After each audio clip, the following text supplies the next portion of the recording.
What's up, my friend? Welcome to the Finding Direction podcast. My name is Stu Massengill, and I'm here every single week to bring you a passionate guest or message dedicated to helping you find your purpose so that you can live a life full of passion, fulfillment, and happiness. From the bottom of my heart, thank you for hanging out with me, and let's dive in.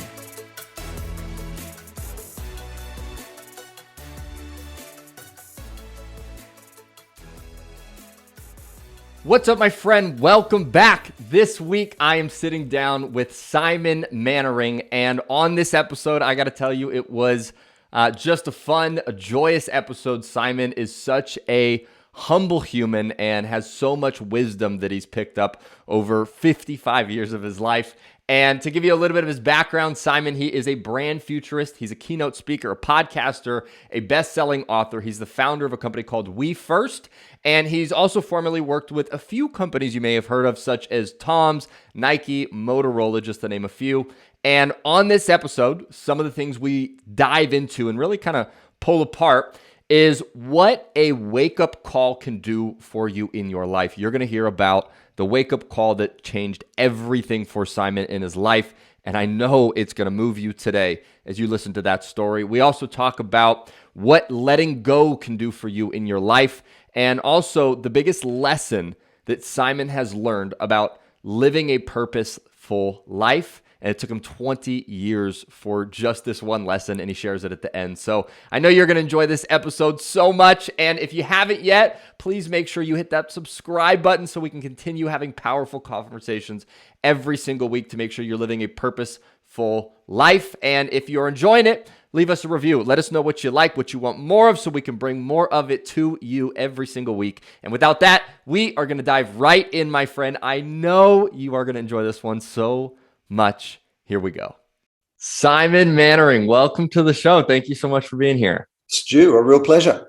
Absolutely. And so as we dive in, I would love it if you could give our listener a little bit more of a background kind of on who is Simon, what do you do, and just fill us in a little bit. Well, I'm a dad of two daughters, 23 and 20 years old, Australian, but live here in LA for the last 20 years. And I'm the CEO and founder of a strategic consultancy called We First, that builds purpose-driven brands. So we've worked with like startups through to Tom's and Timberland, through to big complex enterprises out there. And we do the strategy work, the culture building work, and then the impact storytelling so that you can drive growth for your business while you scale your impact. Love it. That was the most crisp, clean description I think I've ever heard. Fantastic. Thank you. I love it. So one thing I would love to dive a little bit further into is when kind of like just doing some research on you and picking into your life and kind of get an understanding of who you are and what you do. Your life resume is pretty ridiculous, I guess we could just say, right? It's like you look at all these different things you've done, whether it's partnering up with Nike, whether it's being a best-selling author, whether it's a top keynote speaker, like all of these unbelievable things that you do that it's like you look at it and you're like, man, this guy's, he's crushing, he's doing awesome. So what I would love to hear is if we could kind of peel back the curtains to like when you kind of got started professionally, did you have an idea of like, we would ever do some of those things when you grew up, or kind of what was your vision for your life as you were younger? Well, when I was younger, I want to bet anyone listening to this that I was more clueless than you were. Absolutely clueless. I was an Australian guy growing up in Sydney. I did law and fine arts. I didn't want to be a lawyer. And so, everyone knew I had a really bad sense of humor, an inappropriate sense of humor. And they were like, hey, man, you should be an advertiser. You could be a copywriter. I didn't even know what it meant to be a copywriter at that time. Anyway, did the courses and went in and started my advertising career. And I spent 15 years in Australia, London, and the US, being a copywriter, creative director, worldwide creative director. And all I was doing at that time, I got to be honest, Stu, was I was living someone else's version of success. I was really insecure. I didn't know. I think at the root of it, I think I really, in some ways, felt that I wasn't lovable, and I had some issues there that I needed to address. And therefore, I wanted to almost ingratiate myself to others by being successful. So I worked in London and did a lot of award-winning work on brands like Adidas and Nike, on BBC and The Guardian. And then I went across and I worked on Nike for 5 years at Wieden and Kennedy. up in Portland. And again, you get to do this great work on things like the Olympics, World Cup, and these famous athletes. And then I came down to LA, and I was worldwide creative director on Motorola and launched the Razr phone and other things like that. So I had this career where you're either the cool guy working on Nike or the important guy running a global account. And I tell you what, I was absolutely miserable, and I didn't know why. It was really hard, Stu. I was like in my early 30s. I had 2 young children, and you're trying to pay the bills. You're trying to put food on the table. You're trying to be successful, and you don't know why you're bloody unhappy. And then something happened. I was sort of, I went out and I was a freelancer, and I was busy being a freelancer. But then I walked into my kitchen one day in West Los Angeles, and there's an answering machine on the counter, which shows you what an old fart I am now. But anyway, and there was 5 messages on the answering machine. One from my mum, kind of yelling down the phone because she's calling from Sydney, and I'm asleep in my bedroom at night. So the answering machine was the kitchen. She's yelling down the phone, "Simon, wake up, wake up." Beep, another message. My mum, more upset. "Simon, wake up, wake up." Beep, 3rd message. My sister yelling down the phone, trying to call out to me. 4th message, my mum, "Wake up." And then one more message, and my mum said, "Simon, Dad died. He was calling to say goodbye. Call us when you wake up." And well, I haven't shared that story in a little while, and it still makes me feel emotional, actually. It's been a long time since Dad passed, and I think I took those words, "wake up," very much to heart, because I've been running around the world being a self-important ad guy, living other people's version of success, and I wasn't happy inside myself. And only when I got out of my own way and was professionally and personally destabilized did I allow whatever I was supposed to do to show up. So back to your original question, that's my background, but there was no plan. I had no idea what's going on. I was doing all the wrong things, and there's no alignment between who I am and what I do. And it took this huge dramatic event of my dad's passing to knock some sense into me. Yeah. No, I have goosebumps as you share that story, and my heart goes out to you, even, regardless of how long ago it was. And it's interesting as you explain the story, like they're yelling, "Wake up," through the voicemail to try to reach you in the room, right? Yeah, so they're calling out to try and wake me up in my bedroom, because literally he was in the last throes of passing. And the worst thing I don't even like to think about this. The worst thing I remember about those answering machine message, it was hearing his breathing behind them, because they were in the room with him because he wanted to say goodbye. And when you're on a ventilator and things like that, at that point, those sort of memories stick with you. And it was a very strange emotional experience to have these hours passing as he deteriorated, collapsed into these sequential moments of time on an answering machine. Like it was the whole journey of me at 8 a.m. in the morning in my boxer shorts standing in the kitchen, but the whole evening for them was collapsed into like 2 minutes answering machine messages. So it kind of knocked me sideways for a minute. Well, kudos to you for finding the seed of positive in an insane, not positive thing. Because obviously it turned another page of your life, which we'll get into. And from even just talking to you, feeling your energy, reading into your life, it's like, it's such a beautiful chapter of your life that it really opened up. And I think it's such this sounds almost not good to say, but it's such a gift to kind of have this slap in the face of wake up. And I think sometimes what can happen is we go through our life, because it's so unfortunate. We hear this story so many times of people that, "I'm successful, I'm doing this crazy cool thing," and like, damn, I'm like not that happy. And I think it could almost be such a gift if people could have a much different way to have someone say like, "Wake up." And I'm curious for you, like, what do you think happened to you when that like, "Hey, wake up," really hit you internally? And then what do you think it could do for other people if they really like sat down and got honest with themselves and said like, I need to wake up. Maybe I'm on autopilot. Maybe I'm just kind of zoning out and going through life. Maybe I'm checking the boxes. Maybe it's something deeper. But like, what do you think happens to someone else if they really get serious and honest with themselves and say like, "Wake up"? And if you could speak to your own experience as well, please. Yeah, I mean, it's a great question, and it's something I struggled with for a long time, because there's a part of you that accepts the inevitable, that something that's happened. Yeah. A part of you that gets pissed or sad, and it's like I'm not okay with that. And I always was trying to get my head around why did it take that to kind of snap me out of what I was doing. And, you know, the net, after thinking about this a lot and reading a lot and whatever, you know, sometimes, you know, some nuts are harder to crack. Yeah. And I needed to be cracked open in a way. And it's not to say that my dad's passing was in service of that in any way whatsoever. But one of the results of his passing was that it made me recognize that I was out of alignment in terms of who I am and what I care about and my values and what I was doing on a daily basis. And I think, you know, there's a role of serendipity too. I think one of the things is when you get out of your own way, and it took all of that for me to stop trying to control my life and white knuckle and outwork everyone and do all those things. And even I was so emotionally kind of destabilized that I didn't retreat to my head and say, I'm going to write a list and rationalize my way through this and find safety in my brain or thinking. I just sat in the mess. And it was the first time I'd ever done that in so long, Stu. I wasn't someone who was comfortable sitting with uncertainty. But when you actually allow that to happen, when you sort of unclench those white knuckle fists and open your hands to see whatever you're supposed to receive. 3 weeks later, Bill Gates gave a speech at the World Economic Forum in 2008. And he said the private sector's got to play a bigger role in social change. And I took that to heart, and I was looking for something meaningful in my life. And I wrote my first book, We First, as a result of that. But I had to be open, and then something, you can call it whatever you want to call it, serendipity, grace, whatever. But something showed up in my life that without that series of circumstances, I wouldn't have either have heard it or wouldn't have arrived, or I wouldn't have listened to it if it did. Yeah. What do you think made you take action on writing the first book?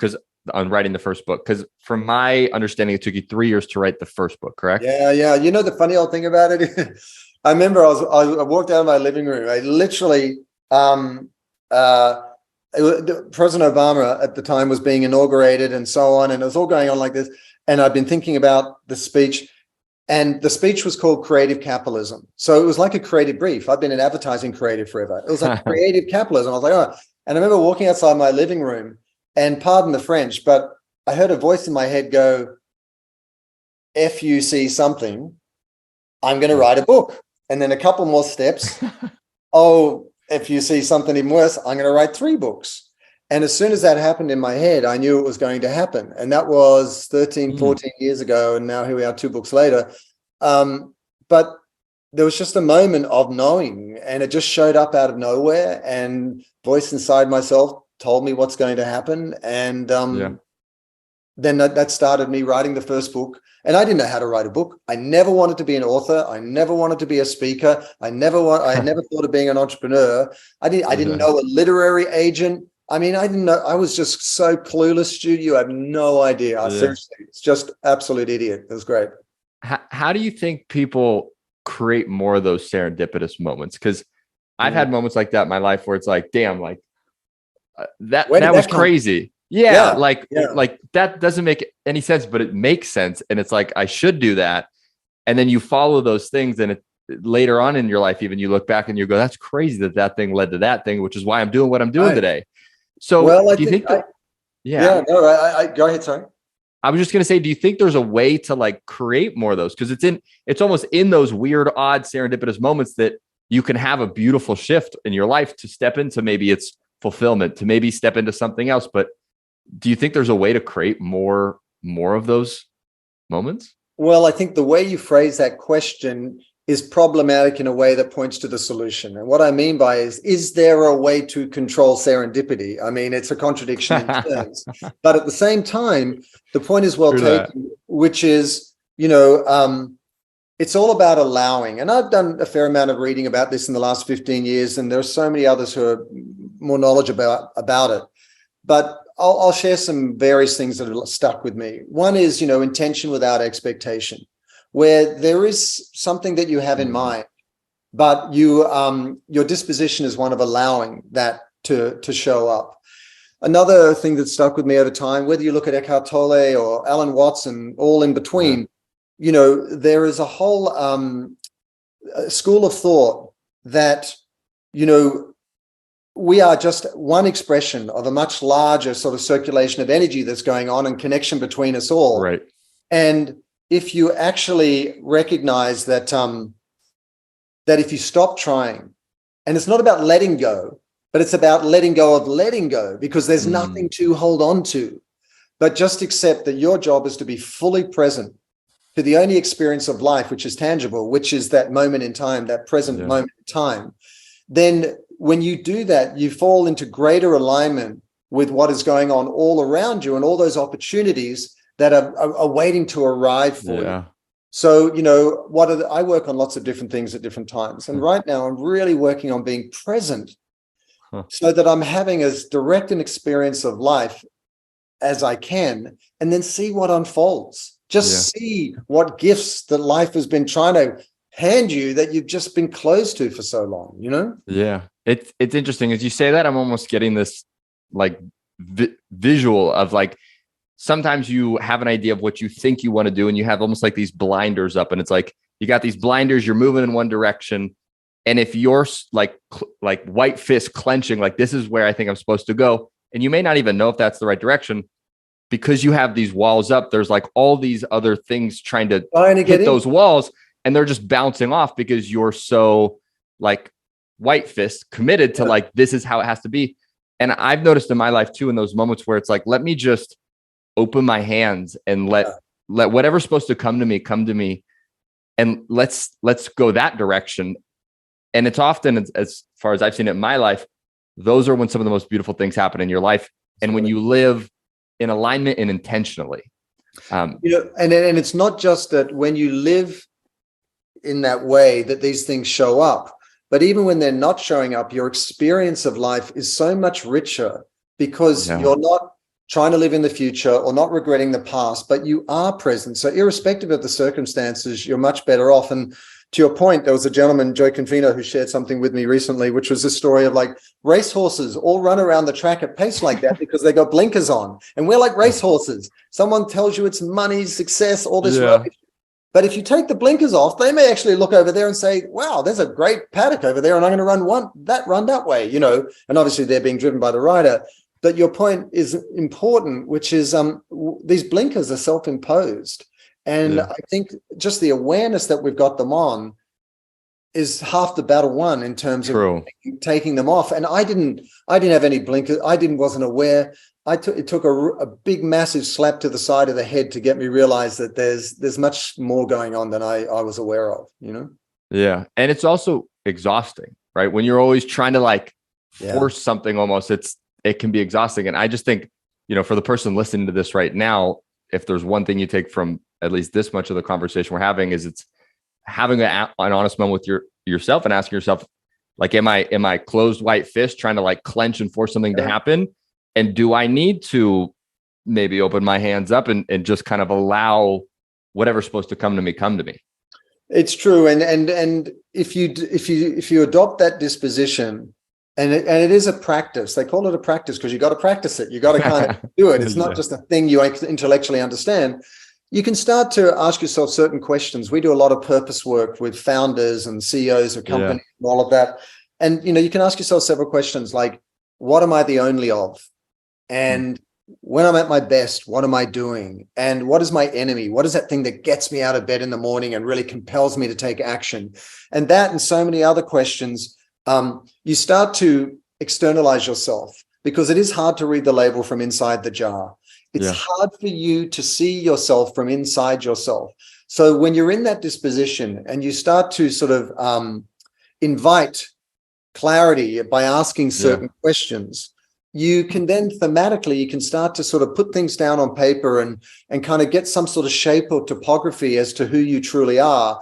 And then once you get clarity around that, you can see what in your life is in alignment with that and what isn't. And I think in this crazy, crazy world that we live in now, where every 3 months there's a different challenge or a compromised future or something to worry about, all we can do is to try and find that precious gift of being in alignment with who you are, doing what you care about and making a difference in the lives of others and yourself.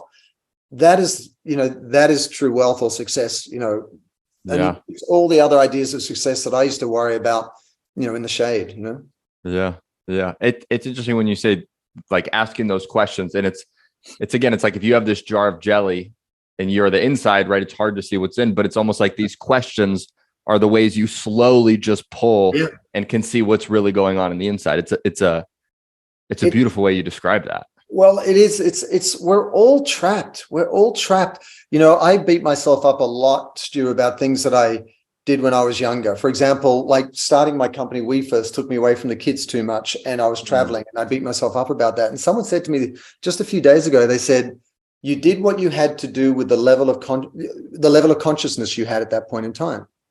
And that's all you can do. And that takes a huge weight off yourself. If you look back and you've got regrets, just contextualize those actions in terms of your understanding of who you were and your place in the world at that time, and cut yourself a break.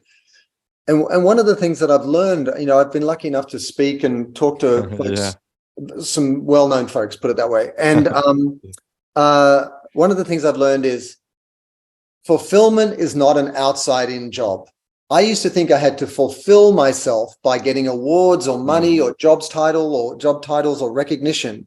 But what I learned was from others was that fulfillment is an inside out job. You fill yourself up from the inside out by what you give to others, not what others give to you. And as soon as you realize that, you stop chasing this fool's dream that most people spend their lives doing, looking for affirmation outside themselves, when really you find it inside yourself by living your truth and being of service to others. And if you can, I wish I'd learned that in my 20s. I didn't learn it till I was in my early 40s, Yeah. And for anyone listening to this, hear that again and again, right? Fulfillment, it's not an outside in game, but it's inside out. Yeah, right? That's a 20-year gift I gave you if you're in your 20s right now, man, because I'm 55 now, and it's very humbling to think back on how myopic and blinkered and all these things that you were. But sometimes we don't have the modeling or mentoring or whatever that we need to get there. So yeah. And it's like the way that you go from this inside outside, right, is like the way you find that fulfillment can be asking some of those questions, pulling those things out of the jar, figuring out what do you really want, what really fulfills you up, what's your enemy, like you said, what are you really good at, figuring out what are the things that I need to live in alignment with to fill myself up. And then that becomes your new North Star, rather than if I get this accolade, if I get this title, right, then I'll be fulfilled. And what's really interesting about it is they look very similar, but they're very different because the polarity is reversed. And what I mean is this: when you look for affirmation from outside of people and it comes towards you and you think that that's going to fill you up, and therefore you look out again to find more affirmation, and then that fills you up and so on. That's what you're thinking, but it never fills you up. What I'm talking about is the other way, which is you go inside yourself and give to others, and the way they respond through your service fills you up. So you want to give more, and then they fill you up and so on. It's the same dynamic, but in a different direction. Yeah. One fills you up, one is fulfilling, the other is a waste of time. Interesting. Like one, you're waiting for the compliment to fill you. The other one, you're doing the thing, and by default, you're getting the thing that fills you. And imagine you are standing in a room waiting for others to make you feel good about yourself, and you're surrounded by 100 other people a losing game, doing the same. Everyone is extracting from each other, and no one is giving to each other. And you wonder why people are frustrated and they never get there, and it's always eating away at them, Yeah, I heard this quote the other day, and I'm going to butcher it a little bit. It was from one of my mentors, Tony Robbins, who I do some work with. And one of the things he was saying is, it's like when we truly fall in love with the person that's inside of us, like we're not waiting for external validation. When we truly figure out who we are and we learn to love that person, we lose our deepest fear in the world, which is am I enough? Right. And if I'm not enough, I won't be loved. So the target is how do I fall in love with this person more? Exactly. And that's why when you asked me about my background, I said I didn't love myself enough, or whatever I said back then, because that is the most vulnerable thing I could share. Because you have to, by the way you live your life, you have to demonstrate that vulnerability, like Brene Brown and so many others talk about. You have to be willing to kind of lead from that place, because it's a permission slip for others to do the same. And I think, I think all of us are looking through our lives to depending on whatever childhoods we've had or whatever, to know that we are enough, that we are loved, and that we are worthy of love. And I think that when you get to that point where you're okay with yourself, the rest doesn't matter. It's awesome, right? Yeah. So true. So if we go back in your story, then we kind of jumped all over the place, but you have this moment, you kind of get this wake up call. You say, I'm writing a book. I'm writing 3 books. So the third one's coming soon. We know it. Eventually. Next time you come on. So, someone said to me the other day, oh, was it great, writing a book? And I said, no, it's great having written a book. There's a big difference. That's a good way to say it. True. So you write the first book, and I'm curious, at what point does all of a sudden, because now you have a new North Star, right, of fulfillment, what fills me up? How can I, almost be giving more, be of service? And when does speaking sort of come into this place of, okay, this is the next thing that I'm going to add to my life? Yeah, I'd love to say that even as a marketing guy that I had some strategy and all that sort of thing in place. But no, again, it was all, listen, I'm Australian. I came to America with my wife and kids. I didn't have any contacts here and everything. This sounds really naive, but I wasn't fully aware of the machine that is the media here in the US and so on. So I wrote this book for 3 years. It did well. It was a New York Times bestseller and a national bestseller across the board. And then suddenly people say, hey, we want you to talk about it. And I'm like, I never thought about being a speaker. I'd never done a public speech in my life. So I've just been an ad guy doing pitches and stuff.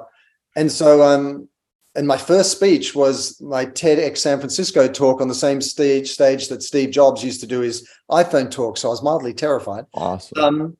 And then, you speak, and then people say, well, hey, well, you're good at this. Can you train us? So we started to launch conferences at We First, and the company We First was born. So it's sort of unpacked over time. Right. Speaking, consulting, the podcasting, the writing, the books.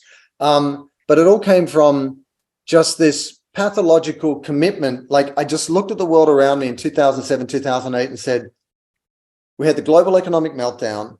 Business is the elephant in the room. It's completely off it's not on the hook at all. Yeah. Yet it's so complicit in all the problems we're creating. And as a young father, I was like, where is this going to lead? And as an Australian, I'm like, I don't like other people being screwed over just so a few people can make money. Yeah. So the whole idea was to get us from this me first mentality in business to we first. And everything's been an expression of that. And now with the new book, Lead with We are out of time. All of these issues we're solving for, like the climate emergency, loss of biodiversity, plastics in the ocean, they're not sitting there statically in the future waiting for us to arrive. They're compounding as we speak and hurtling back towards us in the present. And you see it in the headlines every day, all these things. So with that all in mind, we need to respond exponentially to these challenges. And so Lead with We, the business revolution that will save our future, explains how we can work together in new ways to actually accelerate and scale our responses and meet these challenges with equal force. And that's the next sort of chapter of the commitment. Beautiful. So a few last questions I have for you. One that I'm curious, and sometimes this question comes up, but more so when you have, kids that are 20 and 23, I believe you said. So they're in the phase, I would assume, of trying to probably figure out what the hell they want to do with their life. So I'm curious, what is maybe a common piece of advice you give them, or maybe you've given them as they've grown up, when it comes to just like living a full life? A couple of things come to mind. Firstly, I don't know if any of your listeners are parents yet, but I'm going to answer this in a sort of roundabout way. Cool. The most important thing you can do for a child is to not rob them of their voice. And what do I mean? I used to come home when I was in charge of Motorola through ad agency Ogilvy, and I'd walk in the room and I'd be the first one to speak. And no matter what, I could say, hey kids, how are you? How was your day? Come and give daddy a hug, whatever it is. But as soon as I walked in the room, whatever they talked about or whatever was important to them was taken over by me. And someone said to me, if you want to be a better parent and raise more self-possessed and self-assured kids, never be the first one to speak when you come in the room, right? Especially with 2 daughters. Wow. And it took about 3 months for them to transition, but they went from, oh, now we got to listen to dad, to, hey, dad, look what I'm doing. Or let me do that. And it taught them. Cool. So I want to sort of answer your question by going back and saying, nurture people in the right way rather than fix the problems later on. But In terms of their lives and my daughters, I think I've just been, particularly in their 20s, I've asked them to play, not to try and nail it down and work it out, but to really, bend and flex and try lots of different to see what resonates with them and why. Because my experience of life when you get a mortgage and kids and bank loans is that doors start closing. Yeah. So kick open as many doors and throw up as many windows as you can as quickly as possible so that you have the most informed choice as you lean in and commit to something. And then ask yourself, is this in alignment with who you are in terms of what are you the only of? What's your enemy? When you're at your best, what are you doing? If you ask those questions, and I lay out those and so many more in my book, Lead with We, ask yourself those questions. It's like a stress test on where you've committed your life. And I do that not just for you, but you'll be a better husband, you'll be a better father, you'll be a better man, you'll be a better friend, and you'll be happier inside yourself. So do it not just for yourself, but everyone else all around you. Because, man, when you've got someone who's living their truth and someone who's not. And those who aren't, they take it out on every other relationship in their life. Yeah. It's when you are in alignment, it dribbles into every other aspect of your life, right? And the serendipity just keeps opening up like a jack in the box. It's crazy. That's awesome. So Simon, it has been, such a joy to hear your life and your story, and you are beyond humble, and you're very good with your words. So thank you so much for your time today. I'm curious if people want to see more of you, find out what you're up to, get your book, all those good things. Where's the best place for people to find you and continue to hang out with you? Well, I'd love you to get the book because it's my last 12 years of work with all these amazing brands, and it's just packaged up for you. So just go to Amazon and get Lead with We by Simon Mainwaring. If you want to learn from these entrepreneurs, listen to my podcast, Lead with We. It's on Apple, Google, or Spotify. So Lead with We on Apple, Google, or Spotify. And then if you do have questions that are, you're really struggling with, one of the gifts of being a little bit older is supporting others. So you can reach me at simon@wefirstbranding.com, simon@wefirstbranding. It goes straight to me. And I'd just be happy to support however I can. It's amazing. Life is tough and the world around us is tough right now. But if we actually really look to each other and lean into the human scaffolding amongst us, we are so much stronger and we can do whatever we want to achieve for ourselves and for each other. So let's just, lead with we, I guess I'll say. Yeah. Let's go. And we'll put all that in the show notes too, so it's easy for people to get the book, get everything, stay in touch with you. Last question I have. This is a question we ask all our guests because we want to help people find direction, but we really do believe in doing it through action, right? You're not just going to sit there and your life, all of a sudden is magical. So I'm curious for you, what would you say is one thing someone listening to this can do in the next 24 to 48 hours to start finding direction in their life? Sure. If you have some sense of clarity around the role you'd like to play, you can have, whether it's some contribution or volunteering or an issue like the oceans or anything else, identify a partner that would allow you to scale your efforts. Because I think too many people, even when they try to have a positive impact, try to do it alone. Yet we live in an ecosystem. And those ecosystems compound and accelerate our impact. So in the next 24 or 48 hours, just think of one person, however humble it might be, that you could work with to enrich that effort, to increase your resources, to scale the impact, whatever it might be, and start to practice not doing it alone. Love it. Well, Simon, thank you again so much. This has been beyond a beautiful and awesome conversation. So thank you for being you. Thank you for being here and truly appreciate it. And thanks to all your listeners, Stu, and for what you're doing. Really appreciate it too. Absolutely.